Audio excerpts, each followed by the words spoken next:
मगध साम्राज्य का उत्कर्ष। मगध साम्राज्य का उत्कर्ष।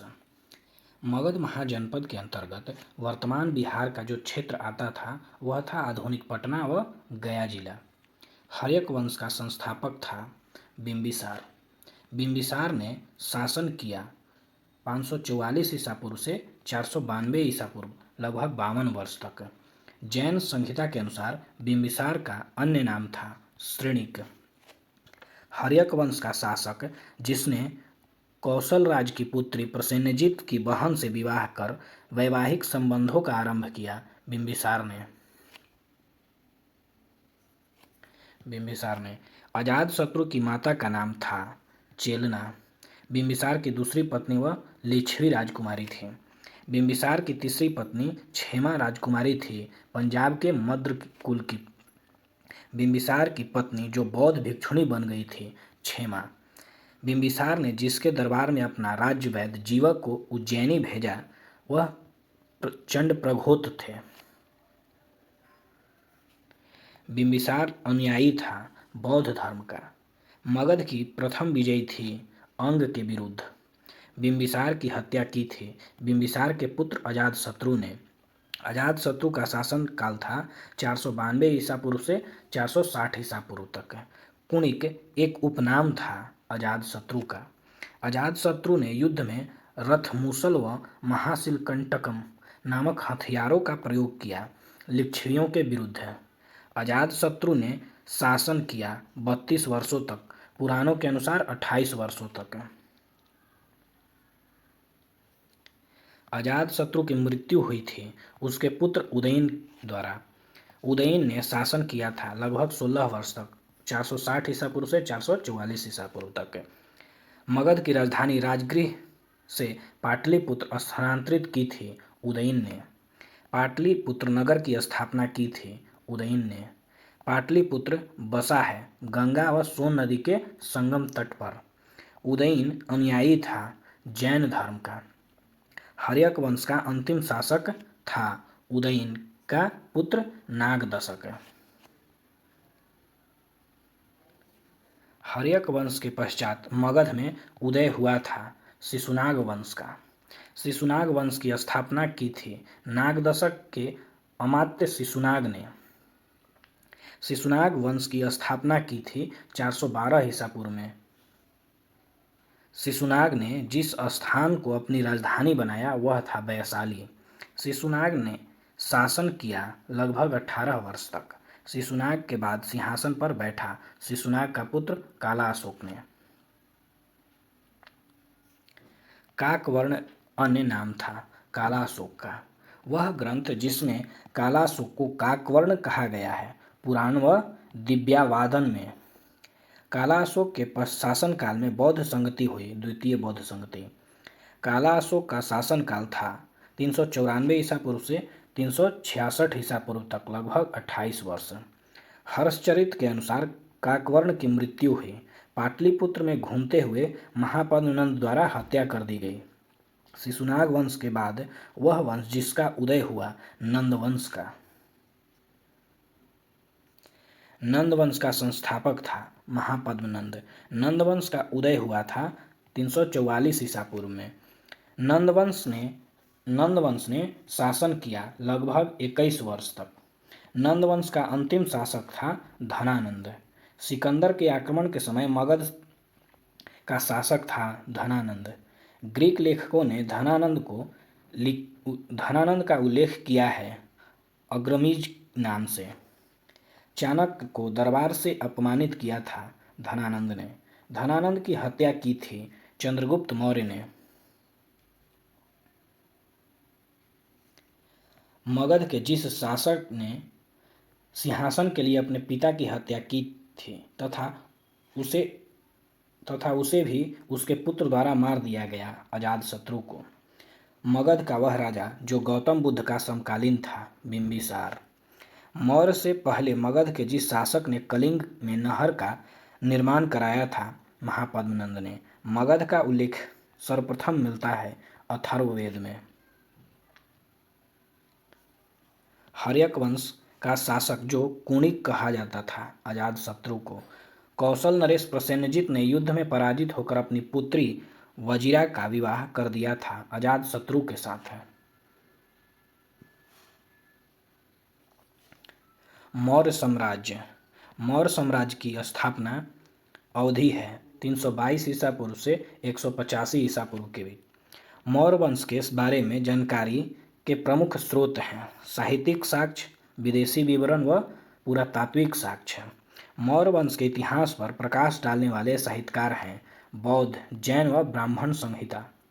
ब्राह्मण साहित्य अर्थशास्त्र पुस्तक संबंधित है प्रशासन संबंधी नियमों से। कौटिल्य द्वारा रचित प्रमुख राजनीतिक पुस्तक है अर्थशास्त्र। मुद्राक्षस की रचना की है विशाख दत्त ने। बृहत कथा मंजरी की रचना की थी क्षेमेंद्र ने। कथा साहित्य सागर की रचना की थी सोमदेव ने। भद्रबाहु का कल्पसूत्र व हेमचंद्र का परिशिष्ट पर्वन संबंधित ग्रंथ है जैन धर्म से। वे विदेशी लेखक जिससे मौर्य साम्राज्य के बारे में जानकारी मिलती है Megasthenes, Strabo, Curtius, Pliny, Arrian, Diodorus, Nearchus, Plutarch, ऑर्नेस्टिकस आदि द्वारा। इंडिका की रचना की थी मेगास्थनीज ने। मेगास्थनीज का परिचय है यूनानी शासक सेल्यूकस निकेटस का राजदूत। यूनानी विद्वानों ने चंद्रगुप्त मौर्य का उल्लेख जिस नाम से किया है वह है सेंड्रोकोटस। अशोक के जितने अभिलेख भारत में अफगानिस्तान व पाकिस्तान से अभी तक प्राप्त हुए हैं वे हैं 40 से अधिक। शक महाक्षत्र रुद्रदामन का जूनागढ़ अभिलेख जानकारी प्रदान करता है मौर्य इतिहास के विषय में। सेल्यूकस निकेटर व चंद्रगुप्त मौर्य के मध्य युद्ध लड़ा गया था लगभग 305 ईसा पूर्व में। युद्ध की संधि के अनुसार सेल्यूकस ने जो राज्य चंद्रगुप्त मौर्य को दिए थे काबुल, कंधार, हेरात व मकराना। चंद्रगुप्त मौर्य के जैन गुरु थे भद्रबाहु। मेगास्थनीज जिस मौर्य शासक के समकालीन था चंद्रगुप्त मौर्य। चंद्रगुप्त मौर्य व सेल्यूकस निकेटर के मध्य युद्ध का वर्णन किया है एपियायंस ने। ब्राह्मण साहित्य मुद्राक्षस व विष्णु पुराण के आधार पर चंद्रगुप्त मौर्य को माना गया है शूद्र। वह विजय जिसे चंद्रगुप्त मौर्य की प्रथम विजय माना जाता है पंजाब विजय। पंजाब का वह गवर्नर जिसकी चंद्रगुप्त मौर्य द्वारा हत्या कर दी गई यूनानी गवर्नर फिलिप। वह ग्रंथ जिसके अनुसार कौटिल्य ने भूगर्भ से प्राप्त धन से चंद्रगुप्त मौर्य के लिए सेना का निर्माण किया था। जैन ग्रंथ परिशिष्ट पर्वन के। बौद्ध व जैन ग्रंथों में चंद्रगुप्त मौर्य को माना है क्षत्रिय। चंद्रगुप्त मौर्य का साम्राज्य फैला था फारस से बंगाल व कश्मीर से मैसूर तक। चंद्रगुप्त मौर्य की पत्नी हेलेना थी सेल्यूकस निकेटर की पुत्री। पाटलिपुत्र को यूनानी लेखक ने संबोधित किया है पालीब्रोथा नाम से। बंगाल पर चंद्रगुप्त मौर्य की विजय की जानकारी प्राप्त होती है महास्थान अभिलेख से। चंद्रगुप्त मौर्य की दक्षिण विजय का उल्लेख मिलता है तमिल ग्रंथ अहन्नानूर एवं मुरनानूर व अशोक के अभिलेखों से। महास्थान अभिलेख मिला है बांग्लादेश के बोगरा जिले से। सोहगौरा ताम्रपत्र गोरखपुर संबंधित है चंद्रगुप्त मौर्य से। वह अभिलेख जिससे चंद्रगुप्त मौर्य की सौराष्ट्र विजय का प्रमाण मिलता है रुद्रदामन का गिरनार अभिलेख से। सुदर्शन झील का निर्माण कराया था पुष्यगुप्त ने सौराष्ट्र का राज्यपाल। चंद्रगुप्त मौर्य ने अपनी जीवन का अंतिम समय व्यतीत किया था श्रवणबेलगोला कर्नाटक में। चंद्रगुप्त मौर्य ने जिस जैन मुनि के साथ श्रवणबेलगोला के लिए प्रस्थान किया था भद्रबाहु। चंद्रगुप्त मौर्य मतानुयायी था जैन धर्म का। चंद्रगुप्त मौर्य ने सिंहासन का त्याग किया था अपने पुत्र बिंबिसार के पक्ष में। चंद्रगुप्त मौर्य ने जैन धर्म की जिस प्रक्रिया द्वारा शरीर त्यागा था, संलेखना विधि द्वारा,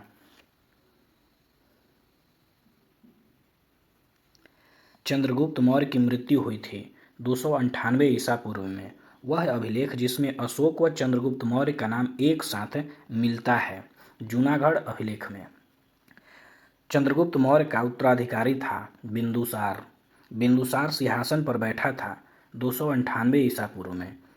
अमित्रघात, शत्रु विनाशक के नाम से मौर्य शासक को जाना जाता था बिंदुसार को। वायु पुराण में बिंदुसार का उल्लेख मिलता है, भद्रसार या मद्रसार। जैन ग्रंथों में बिंदुसार को कहा गया है सिंहसेन।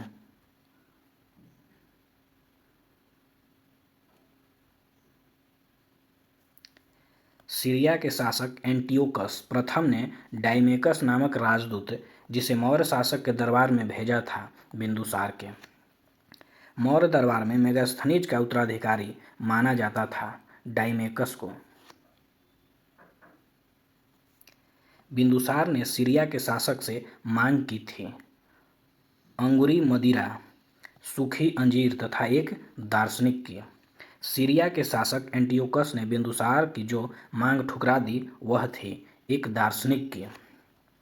मिस्र के शासक टॉलेमी फिलाडेल्फस द्वितीय ने जिस राजदूत को बिंदुसार के दरबार में भेजा था वह था डायनोसियस।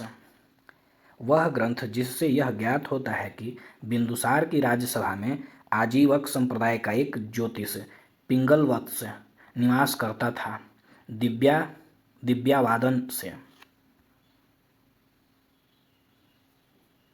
बिंदुसार के शासनकाल में प्रधानमंत्री था चाणक्य। बिंदुसार ने मगध पर राज्य किया लगभग 25 वर्ष तक। बिंदुसार के पश्चात मगध की गद्दी पर बैठा था अशोक। मगध का राजा बनने से पहले अशोक राज्यपाल था उज्जैन का। बिंदुसार ने जिस प्रांत में हुए विद्रोह को दबाने के लिए अशोक को भेजा था तक्षशिला में। बौद्ध विद्वान तारानाथ ने बिंदुसार को कुल राज्यों का विजेता बताया 16 राज्यों का। बिंदुसार अनुयायी था आजीवक संप्रदाय का।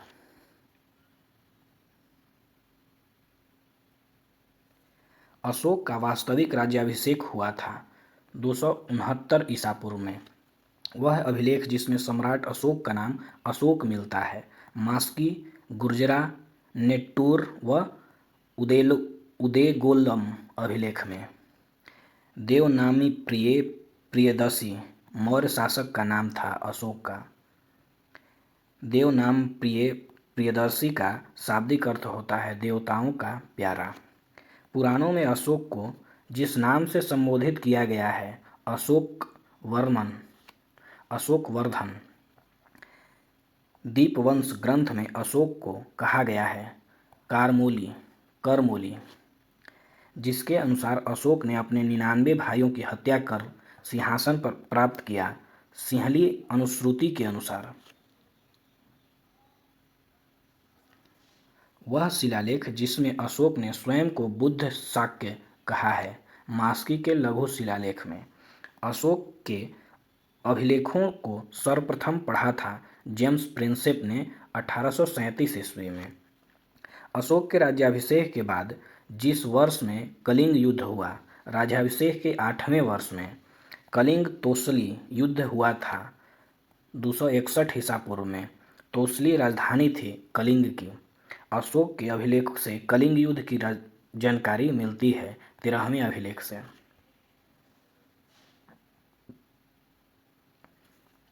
अशोक द्वारा युद्ध नीति सदा के लिए त्याग करने का कारण था कलिंग युद्ध में नरसंहार से विचलित होकर। राजतरंगिणी के अनुसार कश्मीर में अशोक ने मंदिर का निर्माण कराया था अशोकेश्वर मंदिर का। प्रारंभ में अशोक अनुयायी था ब्राह्मण धर्म का। राजतरंगिणी के अनुसार अशोक अनुयायी था शैव धर्म का। वह जिससे प्रभावित होकर अशोक ने बौद्ध धर्म अपनाया। सुमन पुत्र निग्रोध के व्यक्तित्व से अशोक ने बौद्ध धर्म की दीक्षा ली थी। बौद्ध भिक्षु उपगुप्त से अपने शासन के जिस वर्ष में अशोक ने बौद्ध धर्म को अपनाया था, शासन के चौथे वर्ष में अशोक के शासन का वह वर्ष जिसमें उसने सर्वप्रथम बोध गया की यात्रा की थी, 10वें वर्ष में अशोक ने अपने शासन के जिस वर्ष में लुम्बिनी की यात्रा की थी, 20वें वर्ष में अशोक की बौद्ध स्थलों की यात्रा का क्रम है बोधगया, कुशीनगर, लुम्बिनी, कपिलवस्तु, सारनाथ और श्रावस्ती। अशोक के धम्म की परिभाषा ली गई है राहुलो वादसुमन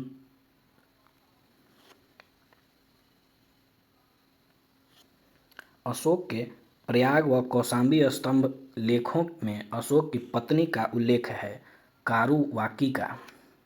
अशोक की धम्म नीति का मूल सिद्धांत है स्वनियंत्रण। वह अभिलेख जिसमें विहार यात्रा का अशोक द्वारा धम्म यात्रा में परिवर्तन होना उल्लिखित है, 8वें शिलालेख में। अभिलेखों में उल्लिखित अनुसंधान का अर्थ है प्रत्येक 5वें वर्ष रज्जु एवं युक्तों द्वारा राज्य भ्रमण व जनता को धर्मोपदेश देना। अशोक ने धर्म प्रचार के लिए श्रीलंका भेजा था महेंद्र व संघमित्रा को। यवन देश में अशोक द्वारा भेजा गया धर्म प्रचारक था महारक्षित। भारत में जिस शिलालेखों का प्रचलन सर्वप्रथम किया गया था, अशोक के शिलालेख हैं। अशोक ने अभिलेख जारी किए थे राज्यादेश के रूप में। अशोक का कालसी शिलालेख स्थित है देहरादून उत्तराखंड में। अशोक का गिरनार शिलालेख स्थित है जूनागढ़ गुजरात में। जागौड़ शिलालेख स्थित है जंगम उड़ीसा में। गंजाम उड़ीसा। ब्रह्मगिरी शिलालेख स्थित है मैसूर कर्नाटक में। धौली शिलालेख स्थित है पुरी उड़ीसा में। शहबाजगढ़ी शिलालेख स्थित है पेशावर पाकिस्तान में। मानसेहरा शिलालेख स्थित है हजारा महाराष्ट्र में। एरुगुल्लेड़ शिलालेख स्थित है कुर्नूल आंध्र प्रदेश में। अशोक के अभी तक कुल दीर्घ स्तंभ लेख प्राप्त हुए हैं 7। अशोक के अभिलेख में खरोष्ठी लिपि का प्रयोग किया गया है शहबाजगढ़ी व मानसेहरा।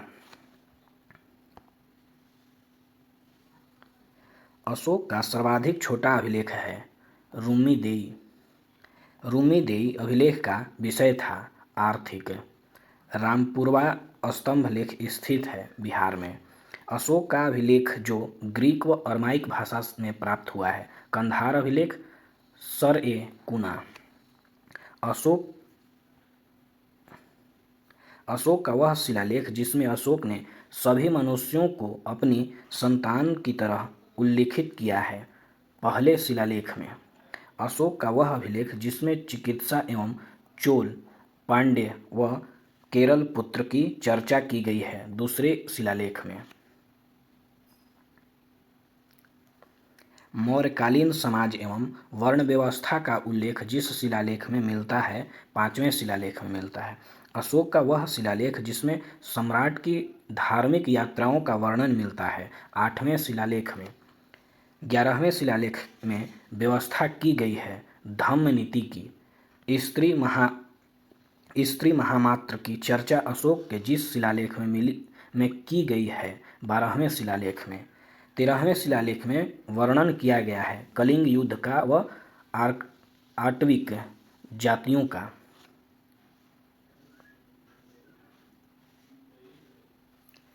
अशोक के 14वें शिलालेख में अशोक द्वारा जोर दिया गया है जनता द्वारा धार्मिक जीवन व्यतीत करने पर।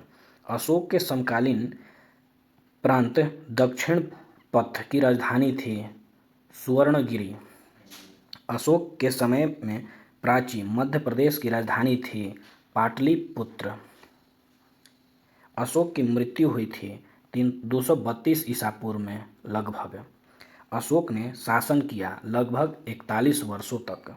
अशोक के अलावा वह मौर्य शासक जिसने देव नाम प्रिय की उपाधि धारण की, दशरथ ने। अशोक के एकमात्र पुत्र तीवर का उल्लेख मिलता है लघु स्तंभ लेख में। वह मौर्य शासक जिसने नागार्जुनी पहाड़ी पर आजीवक संप्रदाय के साधुओं के निवास के लिए 3 गुफाओं का निर्माण कराया था, दशरथ ने। मौर्य वंश का अंतिम शासक था बृहद्रथ। मौर्य वंश का अंत किया था पुष्यमित्र शुंग द्वारा। बृहद्रथ की हत्या हुई थी लगभग 185 ईसा पूर्व में पुष्यमित्र शुंग द्वारा। मौर्य वंश के बाद वह वंश जिसने मगध पर शासन किया था, शुंग वंश ने। सप्तांग सिद्धांत का प्रतिपादन किया था चाणक्य ने। सप्तांगों में सर्वोच्च स्थान दिया गया था राजा को। अर्थशास्त्र के अनुसार मौर्य काल में तीर्थ कहा जाता था उच्चाधिकारी को। मौर्यकालीन केंद्रीय प्रशासन आधारित थे कौटिल्य के सप्तांग सिद्धांत पर। अर्थशास्त्र में तीर्थों की चर्चा मिलती है। 18 चंद्रगुप्त मौर्य ने साम्राज्य को विभाजित किया था 4 प्रांतों में विभाजित किया था।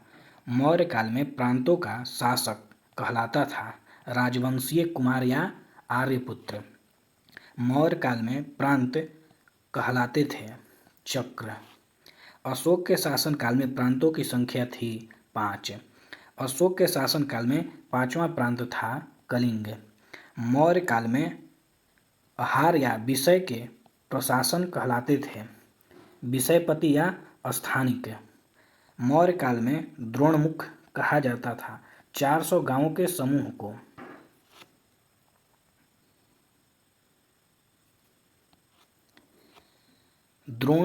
मौर्य काल में द्रोणमुख से बड़ी प्रशासन इकाई कहलाती थी स्थानीय। मौर्य काल में प्रशासन की सबसे छोटी इकाई थी ग्राम।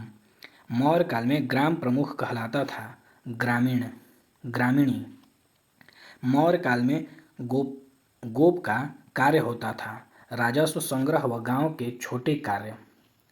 कौटिल्य ने सेना को विभाजित किया था 3 श्रेणियों में, पुश्तैनी, भाटक व नगरपालिका सेना। चाणक्य ने सेना का प्रमुख भाग बताया है चतुरंग बल को। मौर्य काल में प्रमुख धार्मिक कार्य तथा प्रधानमंत्री कहलाता था पुरोहित।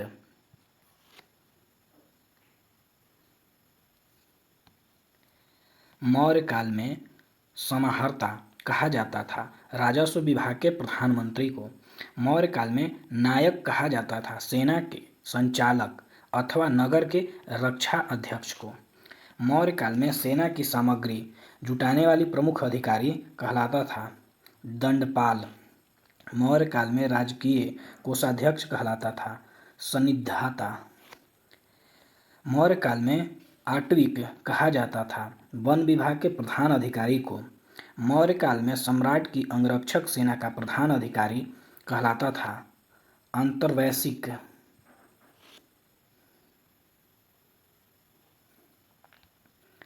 मौर्य काल में राजकीय आज्ञाएं लिखने वाला प्रमुख अधिकारी कहलाता था प्रशासता। मौर्य काल में युद्ध विभाग का मंत्री कहलाता था सेनापति। मौर्य काल में नगर कोतवाल को कहा जाता था नागरक। मौर्य काल में वाणिज्यिक का अध्यक्ष कहलाता था पण्याध्यक्ष। मौर्य काल में मापतौल का अध्यक्ष कहलाता था पौत्वाध्यक्ष। मौर्य काल में बूचड़खाने का अध्यक्ष कहलाता था सुना अध्यक्ष। मौर्य काल में शराब व मदिरा का अध्यक्ष कहलाता था सुराध्यक्ष। मौर्य काल में वन तथा संपदा का अध्यक्ष कहलाता था कुप्याध्यक्ष।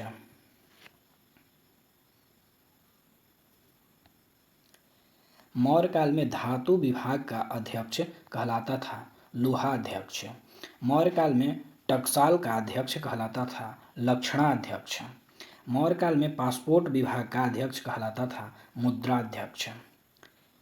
मौर्य काल में नवाध्यक्ष कहा जाता था जहाजरानी विभाग के अध्यक्ष को। मौर्य काल में विविधताध्यक्ष कहा जाता था चरागाह के अध्यक्ष को। मौर्य काल में शुल्काध्यक्ष कहा जाता था चुंगी एवं शुल्क विभाग के अध्यक्ष को। मौर्य काल में धार्मिक संस्था का अध्यक्ष कहलाता था देवताध्यक्ष। मौर्य काल में अकाराध्यक्ष होता था खान मंत्री। मौर्य काल में सबसे छोटा न्यायालय होता था ग्राम सभा। अर्थशास्त्र में चाणक्य ने न्यायालयों की चर्चा की है। 2 धर्मस्थलीय तथा कंटक शोधन। मौर्य काल में दीवानी न्यायालय था धर्मस्थली। कंटक शोधन एक प्रकार का न्यायालय था फौजदारी।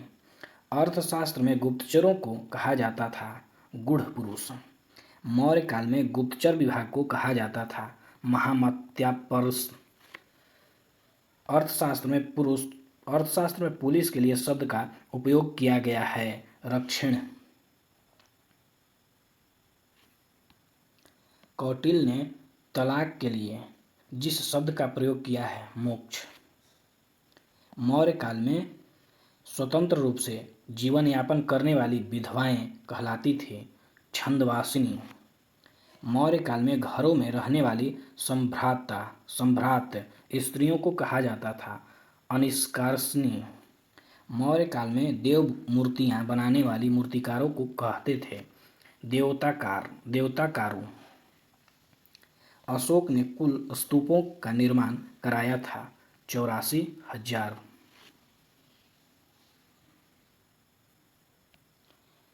मौर्य काल में सीता अध्यक्ष कहा जाता था राजकीय भूमि की व्यवस्था करने वाले प्रधान अधिकारी को। मौर्य काल में जोती हुई भूमि कहलाती थी कृष्ट। मौर्य काल में अस्थल कहा जाता था ऊंची भूमि को। मौर्य काल में वह भूमि जिसमें बिना वर्षा के भी अच्छी कृषि होती थी अदेव मातृक।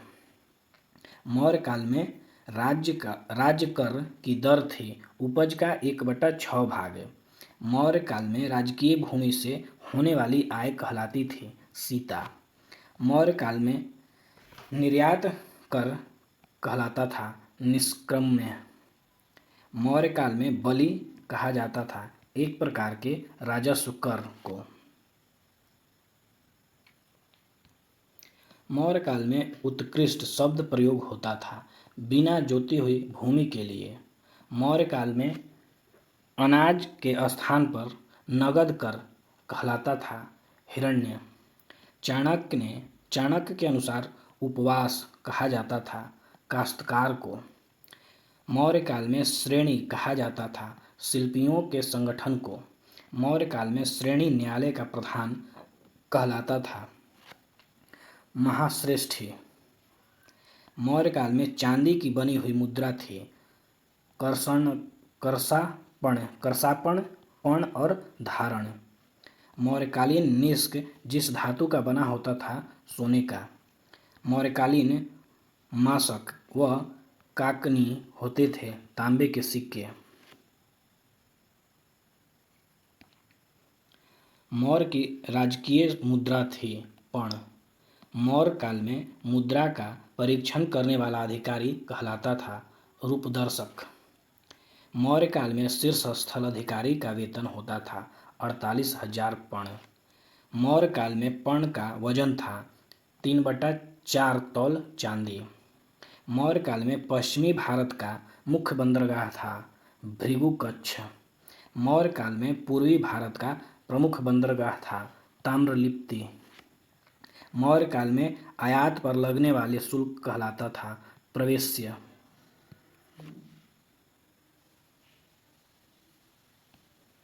मौर्य काल में मूर्तियों का निर्माण किया जाता था चिपकवा विधि या सांचे में ढालकर। भारत का राष्ट्रीय प्रतीक लिया गया है सारनाथ स्तंभ के शीर्ष से। मेगास्थनीज ने पाटलिपुत्र नगर प्रशासन के लिए समितियों का वर्णन किया है 6 समितियों का। जेम्स प्रिंसेप ने सर्वप्रथम जिस अभिलेख को पढ़ा था दिल्ली टोपरा अभिलेख को। सारनाथ स्तंभ पर दिखाए गए 4 पशु हैं हाथी, वृषभ, सिंह व अश्व। मौर्यकालीन आर्थिक व्यवस्था के अंतर्गत कर और नजराना में मुख्य अंतर है। कर नियमित रूप से तथा नजराना अनियमित रूप से एकत्रित किया जाता था। अशोक के अभिलेख की भाषा आमतौर पर थी प्राकृत भाषा। अशोक के प्रमुख शिलालेखों में स्थान धौली, एरीगुड़ी, जौगढ़ और कालसी जिन राज्यों में अवस्थित हैं, पुरी उड़ीसा, कुर्नूल आंध्र प्रदेश, गंजाम उड़ीसा तथा देहरादून उत्तराखंड में स्थित हैं।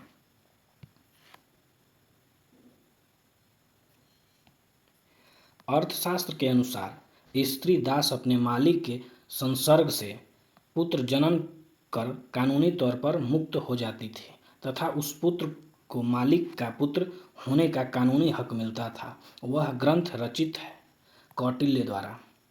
वह शासक जिसने अपनी प्रजा को अपनी अभिलेख के माध्यम से परामर्श दिया कि कोई भी व्यक्ति जो अपने संप्रदाय को महिमा मंडित करने की दृष्टि से अपने धार्मिक संप्रदाय के प्रति अत्यधिक भक्ति के कारण अन्य संप्रदायों की निंदा करता है, वह अपने संप्रदाय को गंभीर रूप से हानि पहुंचाता है। अशोक वह उभारदार मूर्ति शिल्प, रिलीफ स्ट्रक्चर, शिलालेख जिसमें अशोक के प्रस्तर रूप चित्र के साथ राज्य अशोक, राजा अशोक उल्लिखित है। कंगनहल्ली,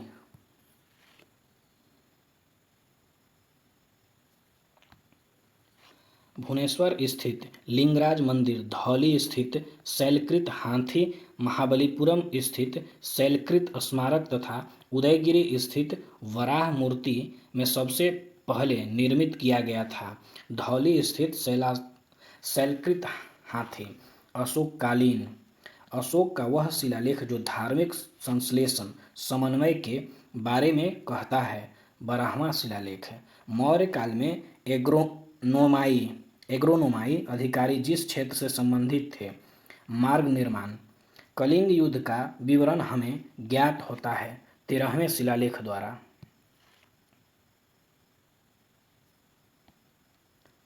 अशोक का वह अभिलेख जिसमें दक्षिण भारतीय राज्यों का उल्लेख हुआ है, द्वितीय मुख्य शिलालेख है। राज्य के सप्तांग सिद्धांत के अनुसार राज्य का 7वां अंग होता था मित्र। अपने शिलालेखों में अशोक सामान्यतः जिस नाम से जाने जाते थे, प्रियदर्शी।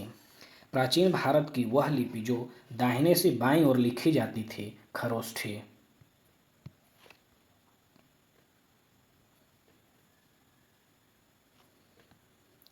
मौर्य काल में टैक्स को छुपाने या चोरी करने के लिए दंड दिया जाता था, मृत्यु दंड। वह शिलालेख जिसको अशोक के राज्य क्षेत्र के पूर्वतम भाग में स्थापित किया गया था, धौली मुख्य शिला राजा देश। वह बौद्ध मूला ग्रंथ जिसमें मौर्य सम्राट का विवरण समाहित है, महावकाश। वह संरचना जो बुद्ध और अन्य मठावासियों के स्मृति शेषों का आधार भंडार की थी तथा समानतः व्यापार मार्ग के नज़दीक स्थित होती थी। बौद्ध स्तूप, वह जो ब्राह्मणी और खरोष्ठी लिपियों का अर्थ समझ पाया था, जेम्स प्रिंसेप।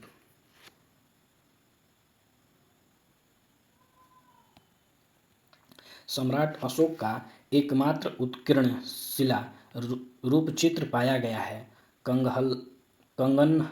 कंगनहली में। वह राज्यादेश जिसमें बौद्ध धर्म के साथ अशोक के संबंध प्रकट होते हैं, लघु शिलालेख राजादेश 1 में। मेगास्थनीज था चंद्रगुप्त मौर्य की राज्यसभा में यूनानी राजदूत। वह राज्य देश जिसमें अशोक नाम उत्कीर्ण है, मास्की स्थित छोटा चट्टान, राज्यादेश 1। यूनानियों को भारत से बाहर निकाला था चंद्रगुप्त मौर्य ने अपने अंतिम दिन गुजारे थे श्रवणबेलगोला में। चंद्रगुप्त मौर्य का पुत्र था बिंदुसार।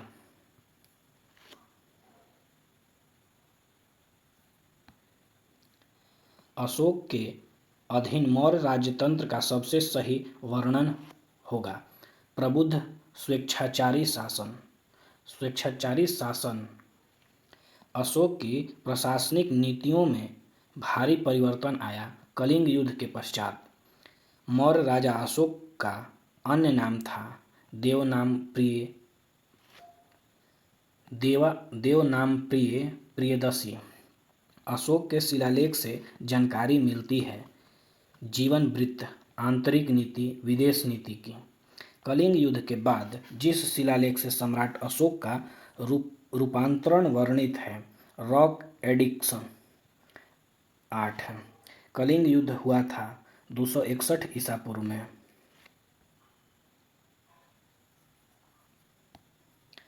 अशोक पर कलिंग युद्ध का प्रभाव दिखाई पड़ता है। शिलाओं पर उत्कीर्ण 13वें राज्य देश से। चंद्रगुप्त मौर्य के गुरु चाणक्य विद्या केंद्र से संबंधित थे। तक्षशिला से मौर्य काल के दौरान शिक्षा का सबसे प्रसिद्ध केंद्र था तक्षशिला। पहली बार अशोक के शिलालेखों का अर्थ स्पष्ट किया था 1937 में जेम्स प्रिंसेप ने। वह शासक जिसको शिलालेखों का जनक कहा जाता है, अशोक को। मौर्य वंश के शासन के दौरान स्थानिक था जिला प्रशासन। मौर्य वंश के तत्काल बाद मगध पर शासन किया था शुंग वंश ने। मौर्य वंश का अंतिम शासक था बृहद्रथ। अशोक का सबसे छोटा अभिलेख है रुक्मिणीदेयी स्तंभ लेख। सम्राट अशोक के प्रथम लघु शिलालेख की एक प्राप्ति 1919 में प्राप्त हुई थी मास्की से। वह शिलालेख जो अशोक के राज्य क्षेत्र से पूर्वोत्तर भाग में स्थापित किया गया, धौली मुख्य शिला राज्यादेश। कौटिल्य द्वारा रचित अर्थशास्त्र के अनुसार राज्य के सप्तांगों में शामिल थे क्रम स्वामी, अमात्य, राष्ट्र, दुर्ग, बल, कोष तथा मित्र। अशोक के समकालीन तुर्म्य राज्य था मिस्र का।